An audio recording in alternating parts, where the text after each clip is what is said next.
gjova pra gjithë gati, marrë lojë. Kasha këta marrë.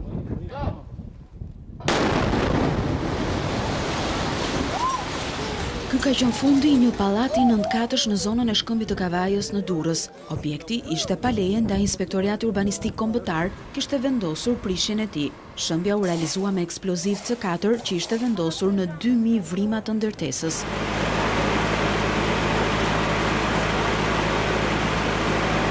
Para shpërthimit, policia evakuoi banorët e zonës në një rreze rreth 500 metra. U bllokua gjithashtu edhe lëvizja automjeteve, po ndërkohë eksplozioni fuqishëm ka shkaktuar dëme materiale dhe në objektet përreth. Pronarët e tyre kërkuan që inspektoriati t'i dëm shpërblej. Ja u bë dëm I madh. Shkusur ka populli në këtë gjendje që jemi ne. Ta kishin menduar jo kështu. Ne ishim 200 metër larg kanal gurët deri atje 200 metër.